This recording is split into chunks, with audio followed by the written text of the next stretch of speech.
Happy Friday, and thank you so much for joining me for this week's Cloud Title Tip of the Week. Today, I want to talk about vesting, and this is something that as a buyer agent, you really need to discuss with your clients, and we see a lot of confusion around the subject. In the state of Florida, when it comes to individuals, not corporations or trusts, but when it comes to individuals, there are really only three types of vesting. There's tenancy in common, there are joint tenants with right of survivorship, and then there are tenants by the entirety, which is a married couple that own a property together.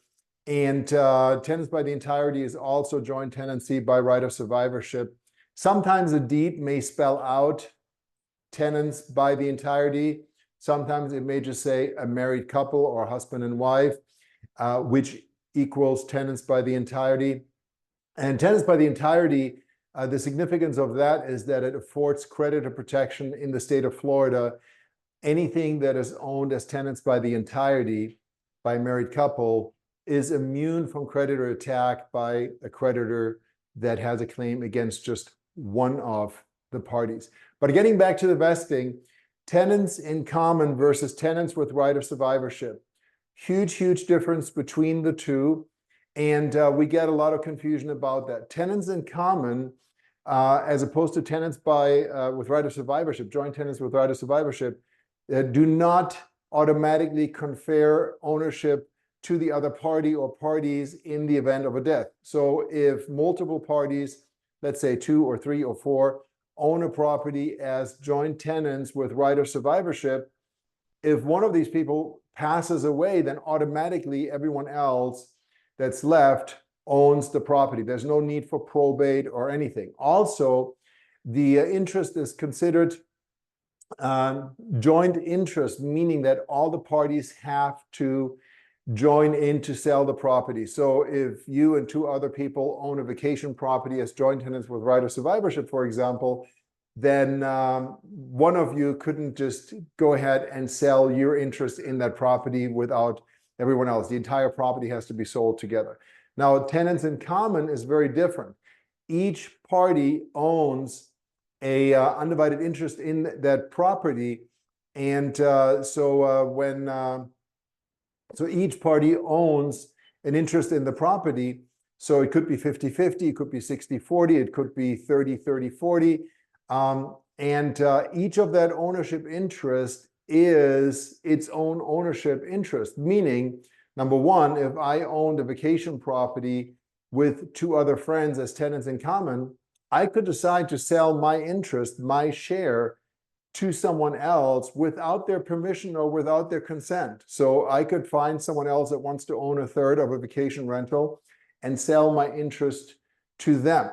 Number 2, if I were to pass away, then my interest would be part of my estate. So it would have to go to probate. The other 2 friends of mine that own the vacation property with me would not automatically own that property. My will would determine who is going to inherit my share of the property. And to that end, when we have a scenario where a property was owned by tenants in common and one of those people passed away, then probate has to be opened for that ownership interest. So they're totally separate ownership interests and treated separately. When do people choose one over the other? I'm not an attorney. I don't want to give legal advice here. This is something where your clients may need to consult with an estate planning attorney. Generally speaking, 2 people that have the intention that the other person owns the property once they pass will use joint tenants with right of survivorship. And we see that often with, people that are not married, or maybe parents and children owning something together. Tenants in common is a different situation altogether. Again, it's important that you discuss this with your clients if you're a buyer agent or if you are a buyer. And if you're not sure, contact me. I can email you some resources to attorneys that have explanations of these. And if you're not sure, again, this is something where you want to have a conversation with an estate planning attorney or real estate attorney to advise you which would be better. And it's really going to be determined by your financial plan and your estate plan with respect to which of those two would be better. Now, if you are a married couple, can you own property as tenants in common? Absolutely. Happens all the time, especially people getting remarried later in life in their 50s, 60s, 70s. They may want to have their interest go to their children or what have you not.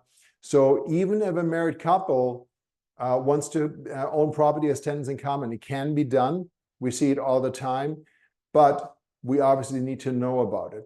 So again, I hope you found this helpful. If you have any questions, please feel free to reach out to me. I'll be happy to put you in touch with someone. We have 3 attorneys that are associated with Cloud Title that I can have you chat with. Or if you have an estate planning attorney, reach out to him or her and get advice on how you should hold title.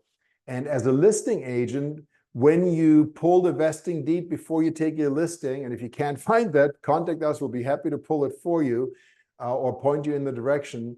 But you want to look at that vesting deed and make sure, you know, how is this property owned? We have seen scenarios where husband and wife own properties as tenants in common. One of them passed away. The realtor thought, oh, it's just right of survivorship. The other person owns it. And that was just not the case, because tenancy in common is handled and dealt with very differently from tenants by the entirety or tenants with right of survivorship. Hope you found this helpful. As always, if you want to get this in the email box and you're watching this on social media or YouTube, click on the link below. And until next week, I'm Thomas Heimann with Cloud Title. Thank you so much for taking the time.